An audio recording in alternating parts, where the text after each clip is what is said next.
Now, let's talk about Vin.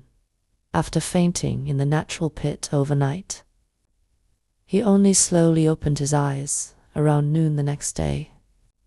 He moved slightly and realized that he was still alive. His head throbbed painfully, and there was a lump the size of an egg on the back of his head. When he tried to move, he felt a sharp pain on his right side, as if something had stabbed him. Vin carefully placed the Agarwood. He was still clutching to one side, and touched his right side. When he pressed a little harder, sharp pain shot through him, causing sweat to pour down his face.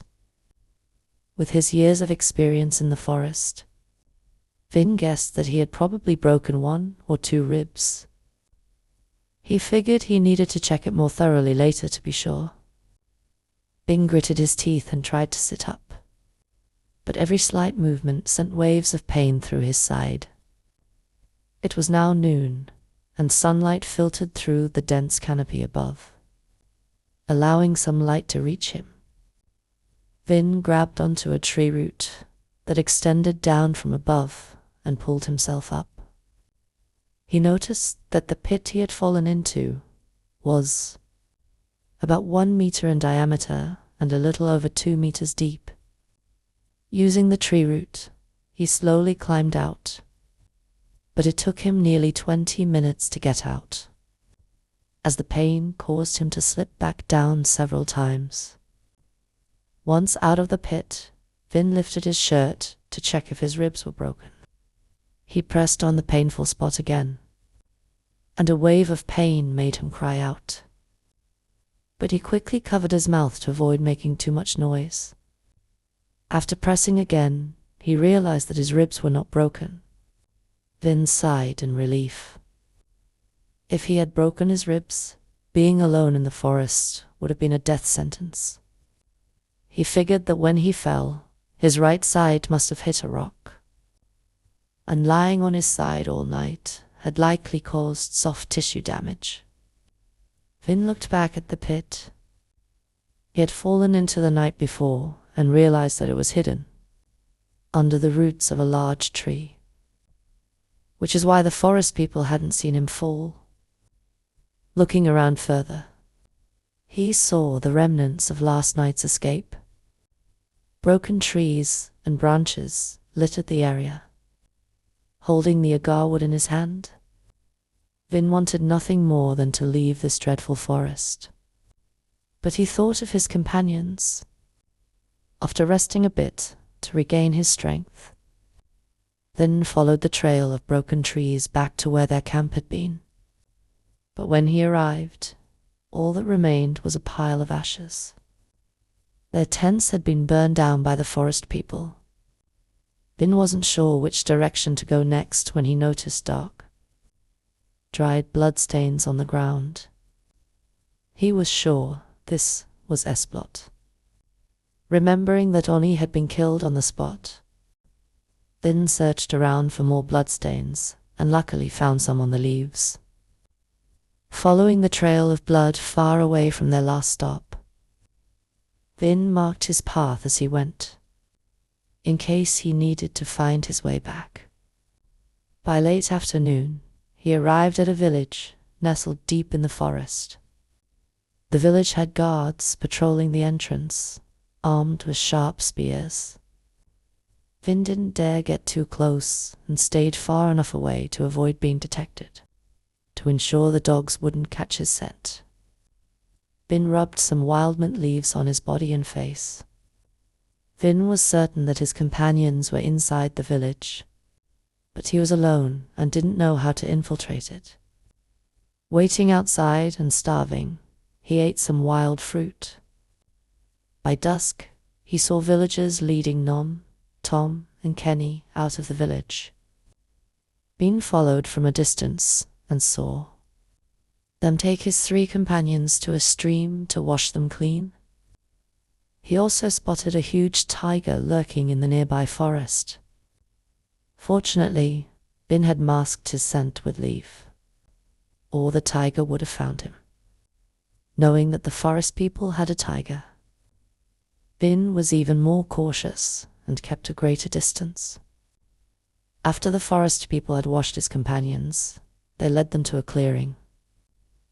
In the middle of the clearing stood a massive Agarwood tree, and a fire was lit to illuminate the area. Vin's 3 companions were tied to stakes. Vin watched as the forest people knelt and chanted, something in a language too far away for him to hear clearly. Eventually, Vin saw 2 of his companions' throats being slit, killing them instantly. He witnessed everything Ken did, feeling nauseated and barely managing to stifle his vomit. He remembered the tiger and dared not make any loud noises. Vin heard Nam begging for his life, but Nam wasn't killed. The forest people suddenly left, leaving Nam alone in the clearing. Vin thought this was his chance to save Nam. But as he was about to move, he saw the tiger emerge from the forest, its glowing eyes terrifying in the darkness. Vin didn't dare breathe or move, even when mosquitoes swarmed his hands. He thought the tiger would just circle around and leave, but instead it attacked Nam, killing him with a single bite to the neck. Vin watched in horror as the tiger devoured Nam, his fingernails dug into the Agarwood. He was holding until they bled, and tears streamed down his face. His companions were all dead, leaving him as the sole survivor. Vin lay there, staring at the scene. When the tiger finally left, only Nam's head remained, seemingly facing Vin. The sight was too much for Vin. He crawled backward, unable to look anymore, and then ran as fast as he could, desperate to escape the nightmare of the forest. He had no idea how far he had run when he realized he might get lost if he kept running aimlessly. That night, he climbed a large, dense tree and slept there, never letting go of the Agarwood in his hands. The next morning, Vin woke up, looked at the sky to determine the direction of sunrise, and decided which way to go. After making sure the coast was clear, he carefully climbed down from the tree and retraced the path they had marked when they first entered the forest. It had taken them over a month to get into the forest while searching for Agarwood, but it only took a few days for Vin to find his way out. Having had nothing to eat for days, he survived on wild fruits and drank from streams. By the time he emerged from the forest, he looked like a wild man with overgrown hair and beard, a dirty face and limbs, and tattered clothes. Vin made his way back to the gathering spot where they had started.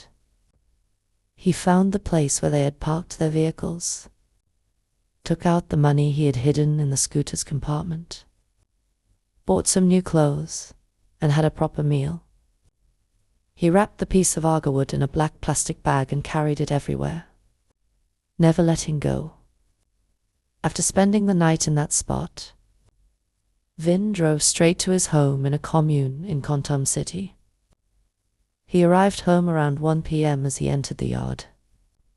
He heard his mother, Mai, a familiar sound that brought tears to his eyes.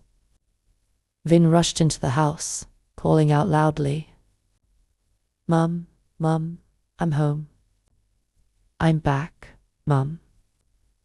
Maya was sitting on her bed, eating a bowl of cold instant noodles she had prepared long ago but hadn't touched. Hearing her son's voice after more than a month, she trembled, dropping the bowl to the floor, and cried out, "Vin, Vin, you're back, my son. You're finally home." Vin rushed in, hugging his mother tightly, sobbing uncontrollably. "Mum, I'm home. I'm back, Mom. Your son is back. I'm sorry, Mom, for not coming home for a whole month. I'm sorry, Mom. I'm so sorry. Mother and son embraced, crying together. Vin's tears weren't just for reuniting with his mother, but for surviving the ordeal he had endured and for the loss of his companions. At that moment, someone called from outside.